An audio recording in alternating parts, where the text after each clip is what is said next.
show.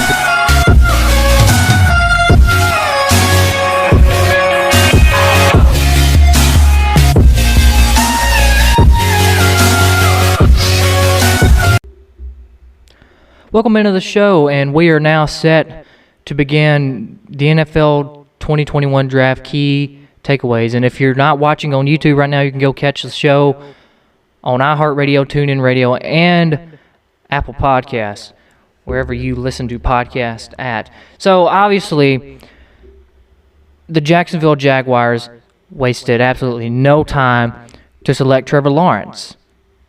And it wasn't a shocker when he was selected first. It definitely wasn't a complex decision to take Trevor Lawrence first overall in the draft.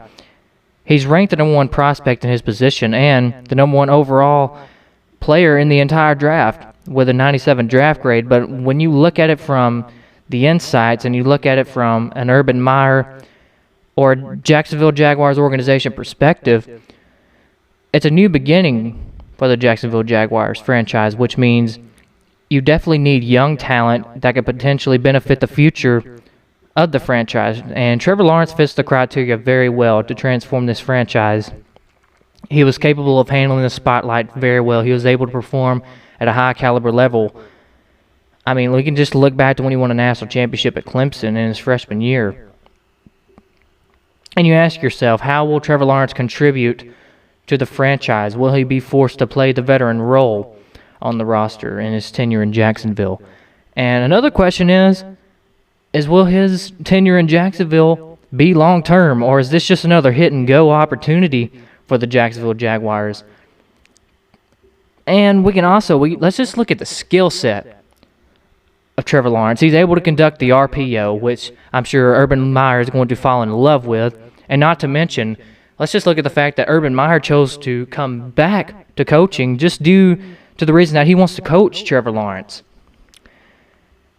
And this is why Urban Meyer and the Jacksonville Jaguars made the A-grade pick that I feel can transform the franchise in Jacksonville. And Trevor Lawrence played a significant role, as I said, into why Urban Meyer was even interested in coming back to being a head coach again. And specifically for the Jacksonville Jaguars, there's a lot of anticipation to seeing what the future holds for both Trevor Lawrence and the Jacksonville Jaguars franchise. So, it's no secret. We know the Jacksonville Jaguars have had some inconsistencies in the recent years with the organization. They tank in 2019. You lose Doug Marrone in 2020, but you've gained a lot through these losses.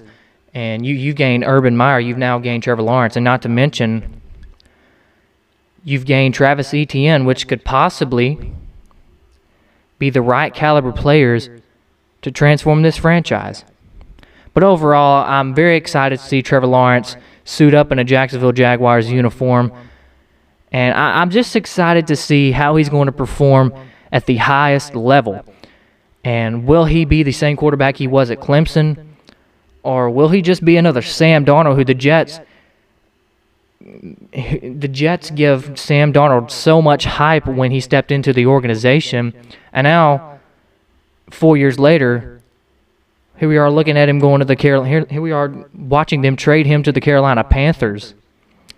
So will Trevor Lawrence live up to the hype, or will he be another generic quarterback who we all overrated in the draft? And I'm not casting any dart to Trevor Lawrence. I believe he's going to perform at his caliber level the same way he did in college, the same way he did with Dabo Swinney was coaching him. I'm excited to see what the future holds for both Trevor Lawrence and the Jacksonville Jaguars. The New York Jets selected Zach Wilson second overall, and the New York Jets most definitely had this as a secure pick. They wanted Zach Wilson, and unfortunately, it took trading Sam Darnold to the Carolina Panthers to open up the door for Zach Wilson. And this is a great pick.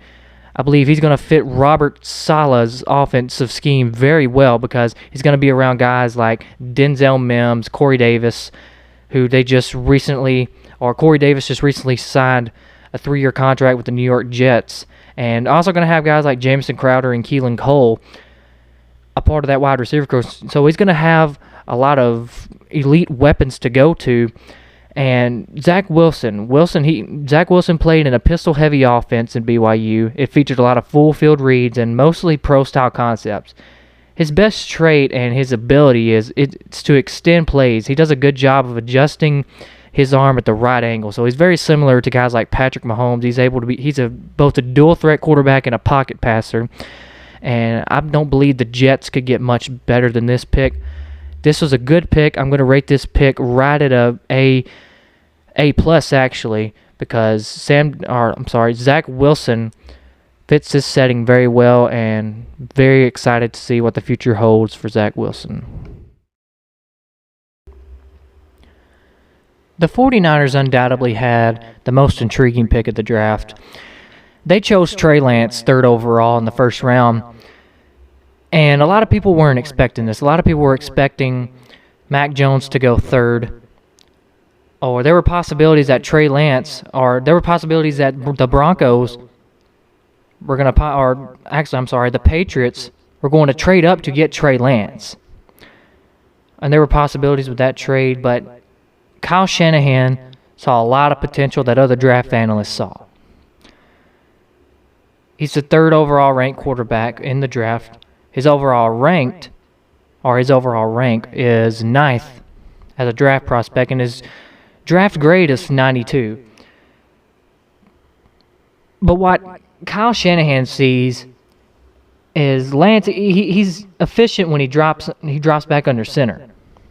He does an excellent job with ball security, and he finished his college career 17-0 at North Dakota State, which is what you want, especially if you're an FCS school. And the thing about Trey Lance is he's able to extend plays. He's able to throw it off of a better platform than Mac Jones, if you will. I'm not saying that he's going to have a better career than Mac Jones, but I'm saying the reason that Kyle Shanahan chose him over Mac Jones is because he sees a different play style. Kyle Shanahan sees a much different play style to what fits his offensive setting, opposed to Mac Jones. Now, if they would have chose Mac Jones, I don't believe that they would get an efficient quarterback who's able to drop back under the center, because when Mac Jones was at Alabama, he was just completely dominating. I mean, he had so many weapons around him in the SEC that it made his job easy. But when you look at an offensive setting like Kyle Shanahan's, where you're throwing it to George Kittle and guys like Deebo Samuel, when you have guys like that on your wide receiver core, you need a quarterback like Trey Lance, and that's why I like this pick a lot. I mean, honestly, I graded this draft pick, I would have to say it's a B, because, pterodactyly, I really wanted to see Mac Jones go 3rd. I really believe that Kyle Shanahan had his eyes locked on Mac Jones.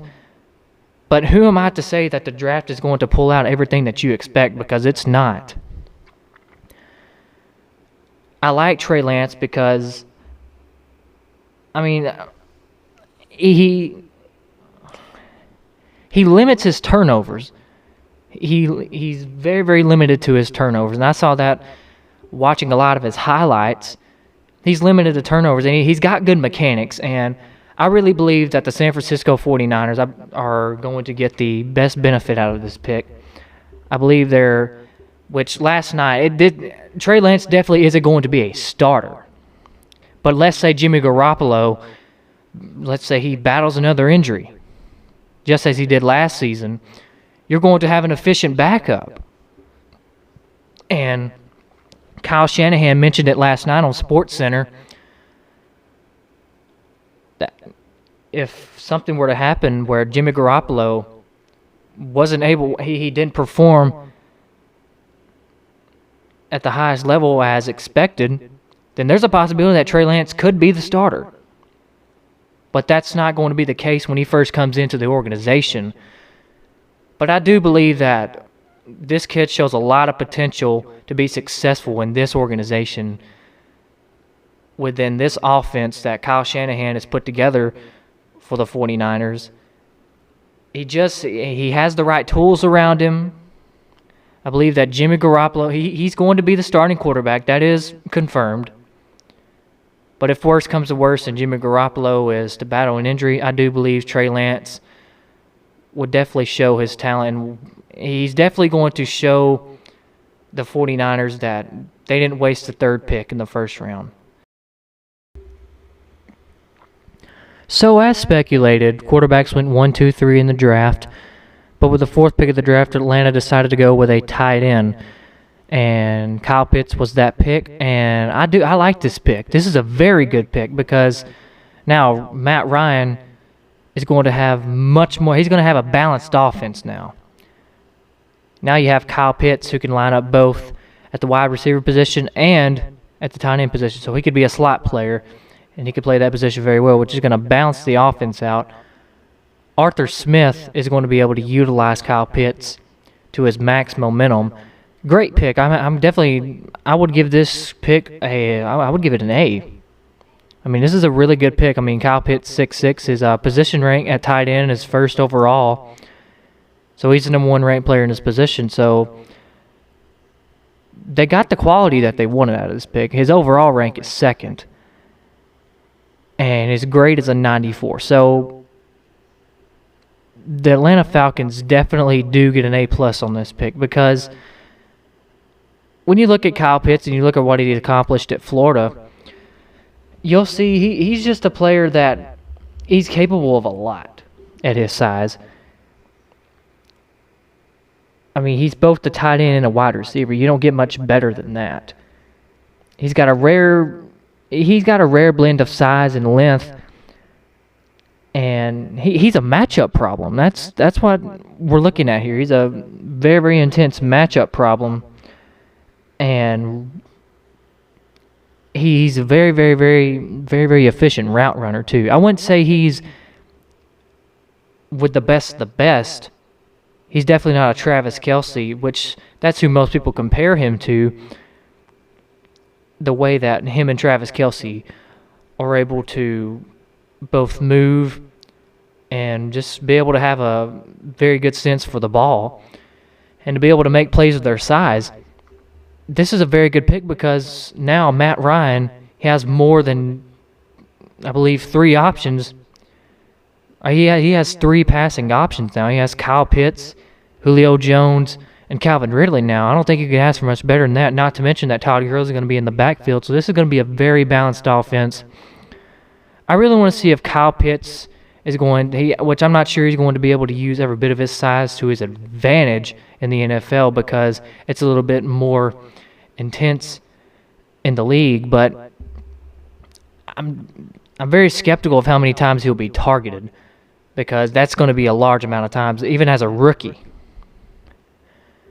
But overall, I'll give this pick an A+, and I believe Arthur Smith has the offense that he wants to begin his coaching tenure with the Falcons. Okay, so if you're a Cincinnati Bengals fan, you should be super stoked right now. 1, because you're landing the best wide receiver in the draft. 2, Ja'Marr Chase and Joe Burrow are going to reunite. Yes, you heard that right. And another plus is he's joining that dynamic wide receiver core with the Cincinnati Bengals that's evolving, that has evolved. And, I mean, overall, you're getting a excellent top-end speed wide receiver. He's able to track the ball down well. He has outstanding body control. I mean, the 2019 season was a highlight reel for Ja'Marr Chase, Justin Jefferson, and Terrace Marshall. I mean, so he's able to get downfield and make plays. He's able to run routes at an efficient level, at a very elite level. And when you look at his torching speed, he's able to get past defenders. He's able to make quick moves. He has very, very solid footwork.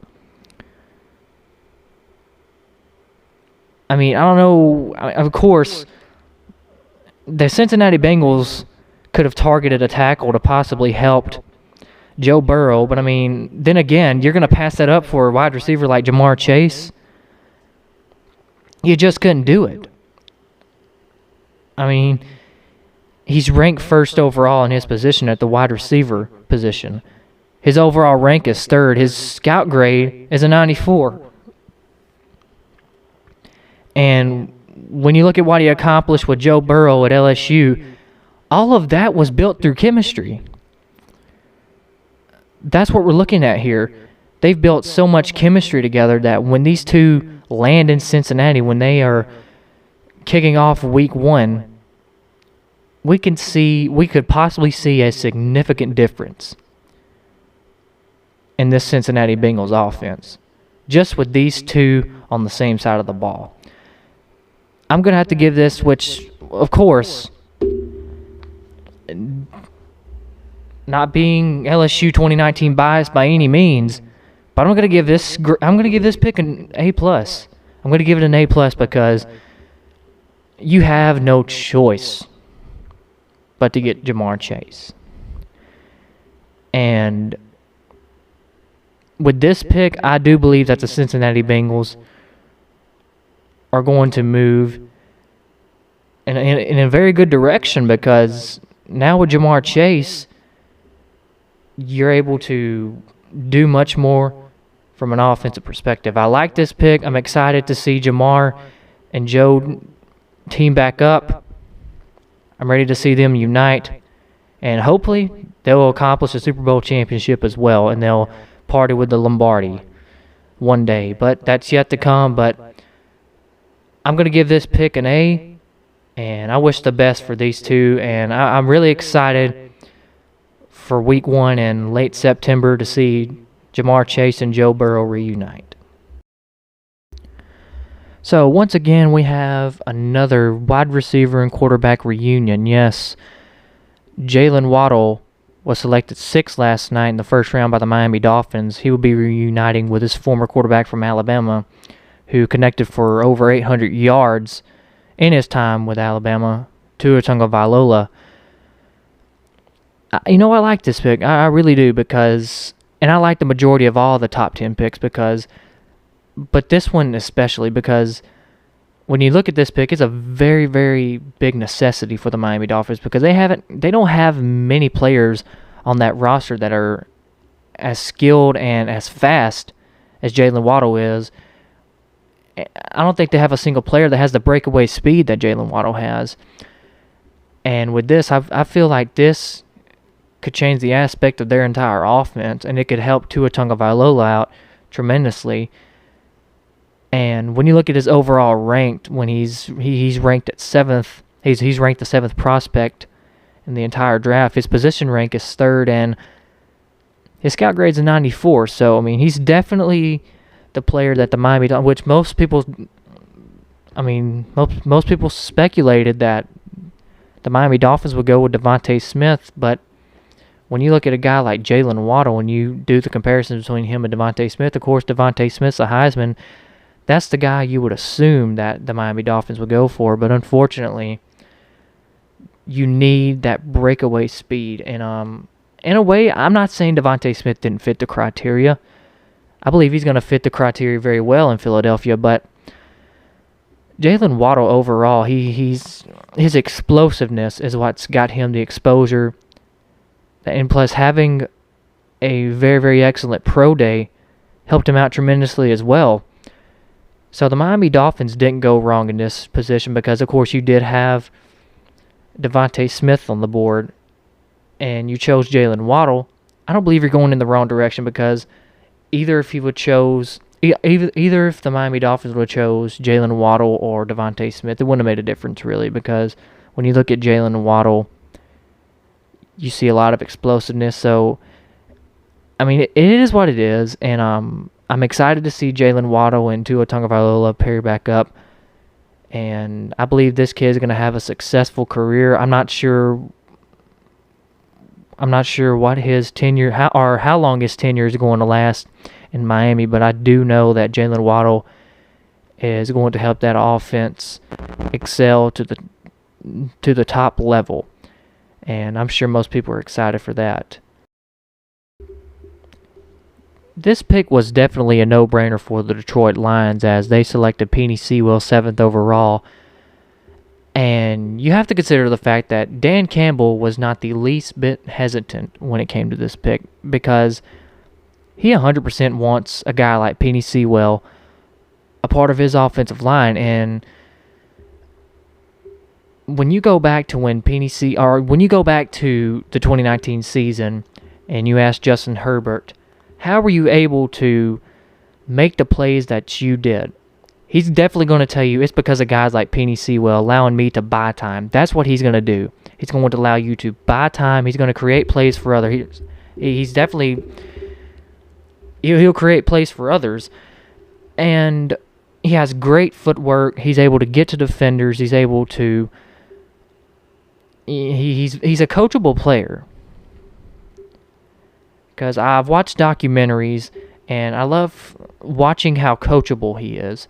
And I believe a guy like Dan Campbell is going to be able to utilize a guy like Penei Sewell to his max potential. Because when you look at Penei Sewell, he doesn't have long arms like an elite lineman should. But the thing is he's going to benefit your quarterback. He's going to benefit Jared Goff to where Jared Goff will have time to make the right play, because that's what he had trouble with most when he was in LA, is he could not buy time. It seemed like he was in a rush. He was running for his life, and I believe a guy like Penei Sewell could change the aspect for Jared Goff. And I believe Dan Campbell is going to utilize him as much as possible, even as a rookie. Because Penei Sewell he's that elite of a lineman that he needs to be. There's not going to be any option. If he battles an injury, you're gonna see the difference in pass protection. And I believe Penei Sewell is going to provide that elite pass protection that Jared Goff needs and what he has longed for so many years. So I'm going to grade this pick. I'm going to give it a solid A. I think it's a good pick because I just think that Penei Sewell is the guy that's going to create plays for others due to his blocking skills. And I'm excited for the kid. I think he's going to be very special. I believe that here in the future, maybe a decade from now, he'll definitely be part of the Hall of Fame conversation.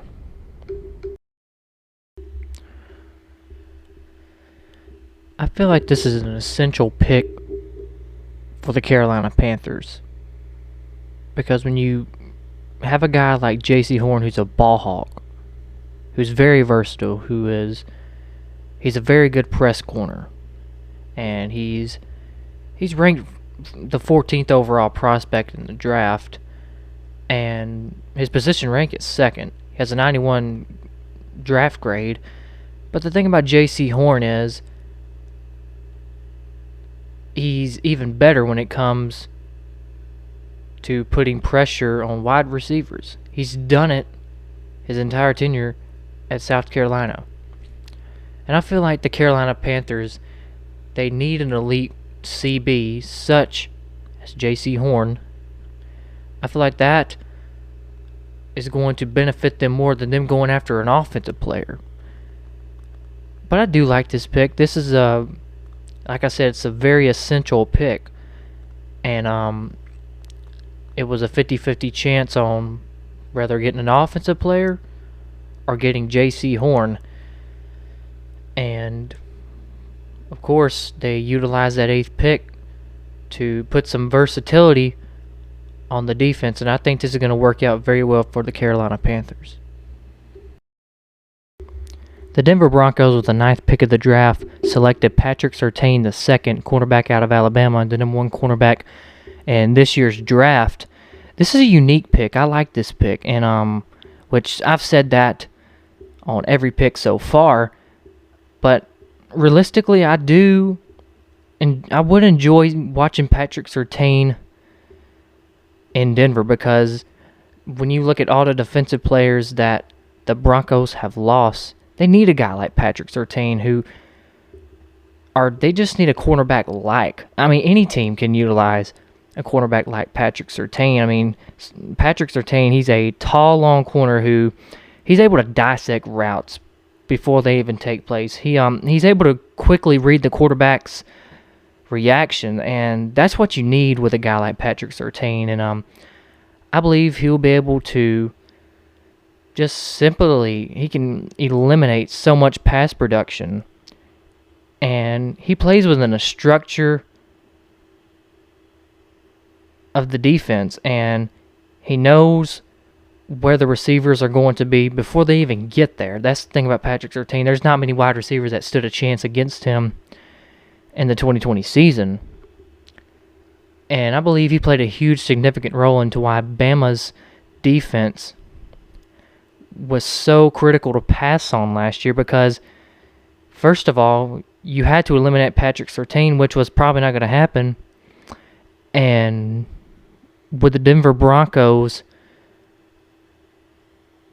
being able to receive Patrick Surtain from this year's draft, I feel like this pick it's just a unique pick due to them not having an opportunity, because if Trey Lance was there, I believe they would have drafted Trey Lance. But with this pick, I believe that this pick will transition the aspect of their defense, and I believe the Broncos' defense will improve. I believe their pass elimination will improve as well. I believe that just their pass defense in general is going to improve, and Patrick Surtain definitely shows the potential to make that happen. This was undoubtedly the most exciting pick of the night, especially because of the sequence and the anticipation that led up to this pick. It was very thrilling. So the Philadelphia Eagles traded up with their NFC East rival, traded from the 12th pick all the way to the 10th pick to draft DeVonta Smith. Now, this pick was very exciting. You saw this coming soon as Adam Schefter tweeted the news that the Philadelphia Eagles were going to trade up with the Dallas Cowboys to get DeVonta Smith. And if you're the Philadelphia Eagles, you really couldn't ask for better. Because when you get DeVonta Smith, you're pairing him with Alshon Jeffrey, Jalen Reagor.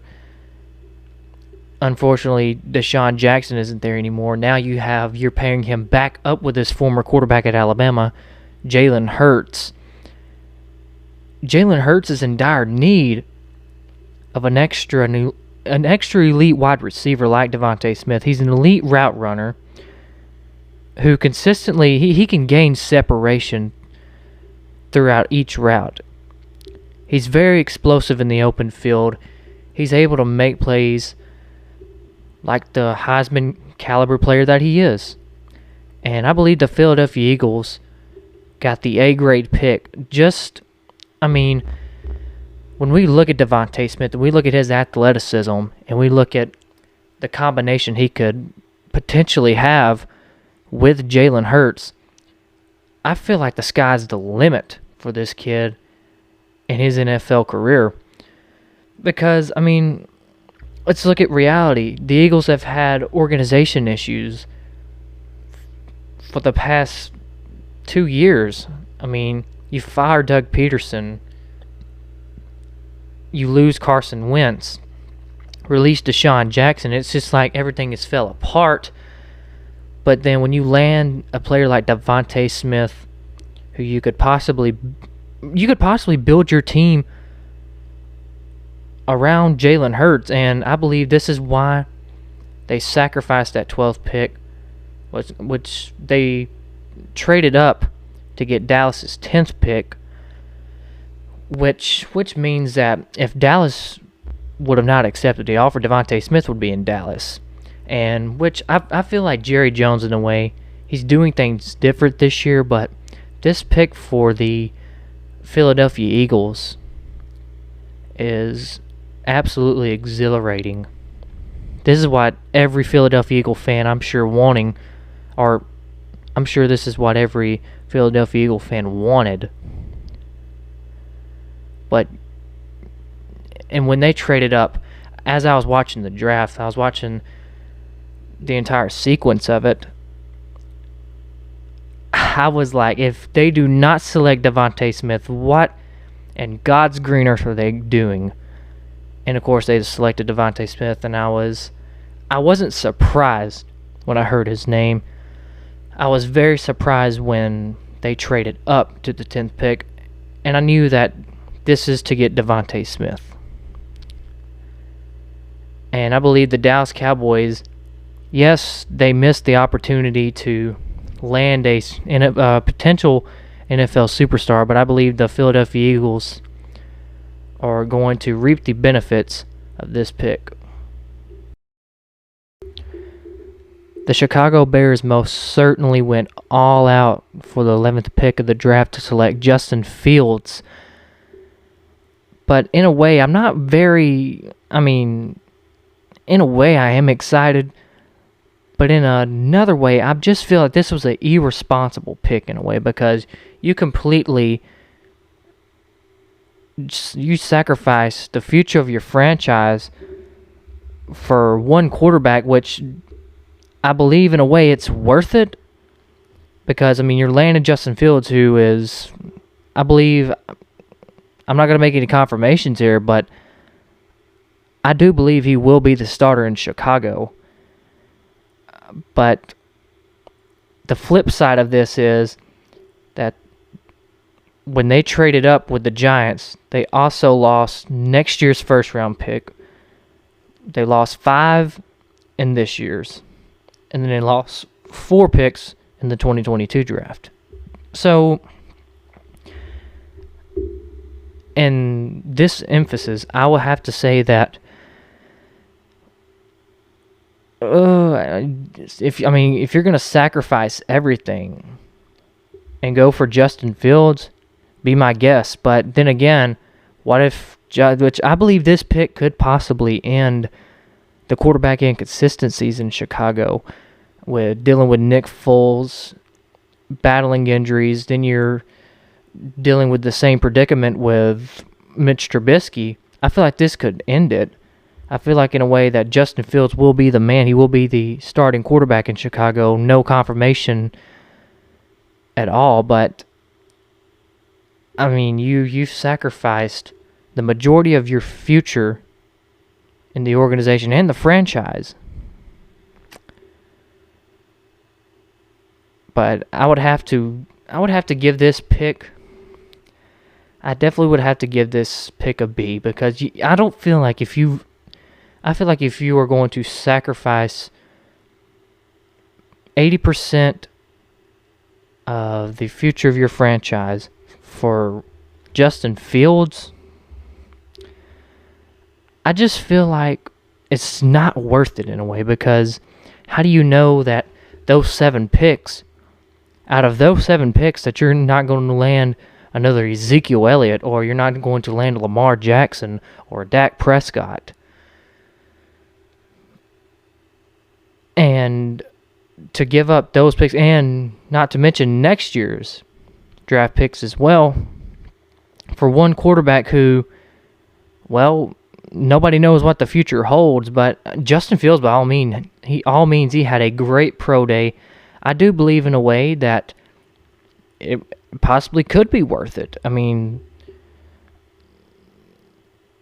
It's just I'm kind of 50-50 on this, because when I saw on Twitter where Adam Schefter tweeted that the Bears are going to trade up with the New York Giants for the 11th pick, and I was like, oh, I'm wondering who they're trading. It must be, and it can't be nothing too extravagant.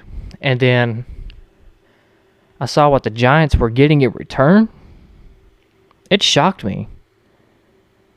I was just, in a way, I was confused, because for one player, and you sacrifice all of those picks, you better hope that you are very, very, very, very dedicated, and you are just if you have to be, it has to be a confirmed answer that Justin Fields is going to be the man in Chicago in order to give up all of these draft picks for one quarterback. But overall, I have to give it a B. But I'm excited to see Justin Fields in Chicago. I believe that he will be the starter, and I do believe that he will have a successful career. I mean, the Chicago Bears, they sacrificed everything to get Justin Fields. So I do believe that the Chicago Bears are going in a good direction with landing Justin Fields with the 11th pick. But in a way, you do need those other essential picks. But I guess we'll see what the future holds. And I'm very excited for Justin Fields and can't wait to see how he performs in Chicago. Jerry Jones has done things this year a lot different opposed to last year's draft. He hasn't targeted offensive weapons. He's been searching for defensive production, and which really played a significant role into why he wanted to trade down, which consists of him losing that 10th pick, which could have possibly been Devontae Smith, because he wants to invest. I'm sure Mike McCarthy wants to invest on the defensive side of the ball. And Micah Parsons fits this criteria 100%. Because when we look at Micah Parsons and what he's capable of, he's an explosive inside linebacker. This was worth the trade down. Because when you look at the Cowboys defensively, you just don't see them standing out among the rest. And traditionally, they usually rank at the bottom of the league when it comes to defensive performance. When it comes to defensive performances, they rank at the bottom of the league practically every other year. And I can sense that Jerry Jones in this year's draft is convinced that he needs to get the right defensive utilities, so that, because, I mean, when you look at the Dallas Cowboys offense, you have Amari Cooper, CeeDee Lamb, you have Ezekiel in the backfield and Dak Prescott, who just got a brand new contract this year. Jerry Jones scratched his noggin with his index finger and said, "Oh, you know what? I have all the I'm sure Mike McCarthy." I'm going to say that Mike McCarthy convinced Jerry Jones significantly to let's begin to build a threshold on the defensive side of the ball. And when you look at Micah Parsons, he's so explosive. I mean, he has very, very good size. He has a lot of endurance and strength. And drafting this guy, this could be the pick that could take them off the bottom of the list when it comes to ranking defenses year by year. Because I'm pretty sure the majority of any quarterback in the NFL or college is going to be intimidated of a guy like Micah Parsons, who is strictly, his goal is to get in the backfield every single play, and he has proven that he is capable of doing that 90% of the time. And, I mean, not to mention that Dallas finished 28th in scoring just this past year. I mean, I'm going to say Micah Parsons is definitely a major value to the Dallas Cowboys. He's going to be a major value to the Dallas Cowboys defense. And I believe that Jerry Jones, because he takes care of his... Of course, Jerry Jones is going to take care of his top caliber athletes. We know this. We know this. He's going to spoil his children. And what's exciting about this pick is that you're not looking at it from an offensive perspective. You're looking at the Dallas Cowboys potentially. You're looking at the Dallas Cowboys having a defensive threshold with Micah Parsons in the future yet to come. I'm excited to see what he's going to do in Dallas. It's an intriguing pick from Jerry Jones. It's definitely not based on the usual, but I do believe this will benefit them in the future. Most definitely a pick that Brandon Staley and both Justin Herbert are going to be very satisfied with, as the Los Angeles Chargers selected Rashawn Slater 13th overall. And when you look at Rashawn Slater, you don't see, well, you just see an offensive lineman that's undersized, but his hand-eye quickness, his endurance, and his intensity when it comes to pass protection, it's at the level it needs to be. And I do believe that the Los Angeles Chargers will reap the benefits from this pick, because it's going to benefit both Justin Herbert and the offensive play style that Brandon Staley is trying to instill within the Chargers offense. So I definitely see this kid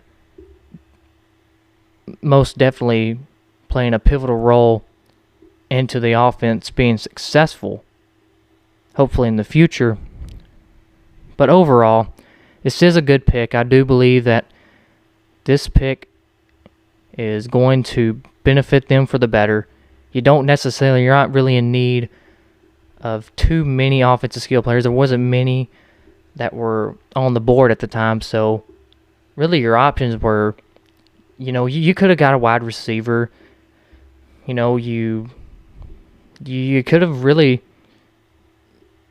chose a skill player, but obviously that's not what they're going for here. Obviously what they're targeting is someone, or they're pretty much building the team around Justin Herbert, and with this pick, I do believe they're going in the right direction, and the future is bright for the Los Angeles Chargers with this pick. And best of luck to Rashawn Slater, because I saw him as he walked up on the stage. He definitely seems like an humble kid. He's just looking to make a statement in the league, because like I said, he is underheight. He is a tad bit underweight, but as long as he is able to just benefit Justin Herbert, and he is able to protect you, and if he's able to utilize his skills to conduct a good pass protection on that Los Angeles Chargers offense, I do believe that the future is bright for the Los Angeles Chargers. So, you select Zach Wilson 2nd overall. And you also select Elijah Vera Tucker 14th overall. I'm getting a sense that there's going to be a lot of similarities between the Jets organization and the Browns organization, how it's evolved so quickly with all these skilled young talents. And especially selecting Elijah Vera Tucker, this is going to help tremendously. And a guy like Elijah Vera Tucker, he always gets into position and gets movement at the point of attack, especially in the run game. He's smooth at getting set. He has very good body control.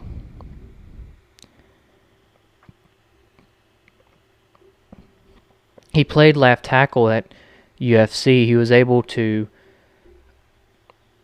establish there that he's capable of protecting. He's able of protecting a guy like Zach Wilson. And I feel like the Jets, the only way is up for them, especially with this pick, especially with Elijah Vera Tucker. He's going to develop so much. I feel like he's going to develop so much with the Jets organization. I don't feel like they're going to pull a floozy on him and trade him within 4 years. I don't believe that. I believe that this is a guy that they are going to rely on to protect their quarterback. And I do believe the Jets made a very conservative pick here. This is definitely going to help them in the future. And this is definitely going to benefit Zach Wilson in the upcoming season. It looks like Bill Belichick got exactly who he wanted, and who other than Mac Jones with the 15th pick of the draft. And when you do the comparisons and you look at the similarities between Mac Jones and Tom Brady, there are so many things that they have in common, whether it be the way that they handle intensity on the field, or when the game is hanging in the balance, how they're going to stay poised and get the job done. And that was the eye sower with this pick. And Bill Belichick has been very, very, very entertained in what Mac Jones has been capable of this entire season. I mean, when you look at Mac Jones, he's a fast processor with mental toughness. Who does that sound like? Sounds like Tom Brady to me. He knows how to read the field. He has a quick release, anticipates well, and consistently he's going to lead receivers to the position that they need to be in. Who does that sound like? Tom Brady. Bill Belichick wanted no other pick than Mac Jones. He wanted Mac Jones to be there because he brings Mac Jones into the setting. I mean, not casting darts at Cam, but who do you prefer? Do you prefer a quarterback that's going to handle situations well, or a quarterback who, like Cam Newton, I'm not by any means discriminating him, but he's not capable of the things that Mac Jones is capable of. He doesn't have the same skill set as Mac Jones. And of course, all of this is to be determined, but I believe Mac Jones could possibly walk in and be the starter. He could walk into this organization and Bill Belichick have that amount of trust, have a large amount of trust to make him the starting quarterback for the New England Patriots. And if this is to happen, which I do futuristically see this happening, but then again,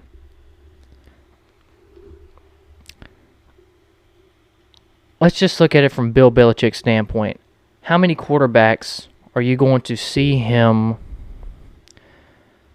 invest his time? If you're not able to invest your time, which Cam Newton has signed another deal to play with the New England Patriots.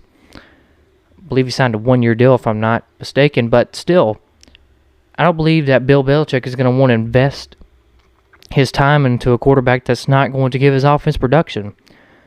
This is what Mac Jones is going to do. He's going to give his offense production, big-time production. And there's a lot of excitement that fills the air, but I do believe that Mac Jones will have a very similar career to what Tom Brady had, or what Tom Brady has now in the future to come. And I do believe that Bill Belichick had his eyes set on Mac Jones, and this was his predominant target the entire draft.